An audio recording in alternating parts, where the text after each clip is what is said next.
അന്താരാഷ്ട്ര ലഹരി വിരുദ്ധ ദിനത്തോടനുബന്ധിച്ച് ജില്ലയിൽ വിവിധ പരിപാടികൾ നടന്നു.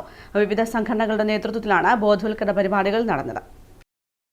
ലോക ലഹരി വിരുദ്ധ ദിനത്തിന്റെ ഭാഗമായി ജില്ലയിൽ വിവിധ സംഘടനകളുടെ നേതൃത്വത്തിൽ പരിപാടികൾ സംഘടിപ്പിച്ചു. മട്ടന്നൂർ പോലീസ് സ്റ്റേഷന്റെയും വിവിധ സ്കൂളുകളുടെയും സംയുക്താഭിമുഖ്യത്തിൽ ലഹരി വിരുദ്ധ ദിനാചരണം സംഘടിപ്പിച്ചു. നഗരസഭാ ചെയർമാൻ ഷാജിദ് ഉദ്ഘാടനം ചെയ്തു. കൌൺസിലർ എ മധുസൂദനൻ അധ്യക്ഷത വഹിച്ചു. Excise inspector K P. Sajan Thoofan പ്രതിജ്ഞ ചൊല്ലിക്കൊടുത്തു. കേരള വ്യാപാരി വ്യവസായ ഏകോപന സമിതി നടുവനാട് യൂണിറ്റിന്റെ ആഭിമുഖ്യത്തിൽ അന്താരാഷ്ട്ര ലഹരി വിരുദ്ധ ദിനത്തിന്റെ ഭാഗമായി ലഹരി വിരുദ്ധ കൂട്ടായ്മ സംഘടിപ്പിച്ചു. ഏകോപന സമിതി ജില്ലാ വൈസ് പ്രസിഡന്റ് എ സുധാകരൻ അധ്യക്ഷത വഹിച്ചു. Excise Iritty circle inspector K P. Sanesh ലഹരി വിരുദ്ധ പ്രഭാഷണം നടത്തി. ലഹരി വിരുദ്ധ സന്ദേശവുമായി ചെമ്പേരിയിൽ 500ഓളം പേരെ പങ്കെടുപ്പിച്ച ജനകീയ കൂട്ടയോട്ടം സംഘടിപ്പിച്ചു.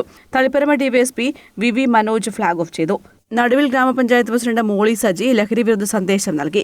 ലഹരി വിരുദ്ധ ദിനത്തോടനുബന്ധിച്ച് ചെമ്പേരി നിർമ്മല ഹയർ സെക്കൻഡറി സ്കൂളിൽ വിവിധ ബോധവൽക്കരണ പരിപാടികൾ സംഘടിപ്പിച്ചു. സ്കൂൾ ഹെഡ്മാസ്റ്റർ ജോഷി ജോണിന്റെ നേതൃത്വത്തിൽ അധ്യാപകരായ വിനോദ് അഗസ്റ്റിൻ, ഷാജി ജോസഫ്, മിനി, ബീന ഫിലിപ്പ് എന്നിവർ നേതൃത്വം നൽകി.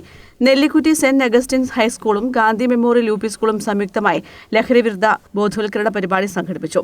റവറന്റ് ഫാദർ മാത്യു ഒലിഗൽ ഉദ്ഘാടനം ചെയ്തു. റോബി ഇലവുങ്കൽ അധ്യക്ഷത വഹിച്ചു. സോണി മാത്യു, പ്രസാദ് തോമസ് എന്നിവർ സംസാരിച്ചു. കണ്ണപുരം ജനമൈത്രി പോലീസിന്റെ ആഭിമുഖ്യത്തിൽ ലഹരി വിരുദ്ധ സന്ദേശമുയർത്തി കൂട്ടയോട്ടവും തൂഫാൻ ഗോൾ മത്സരവും സംഘടിപ്പിച്ചു. ചെറുകുന്ന് ഗ്രാമപഞ്ചായത്ത് പ്രസിഡന്റ് കെ മോഹൻ ഉദ്ഘാടനം ചെയ്തു.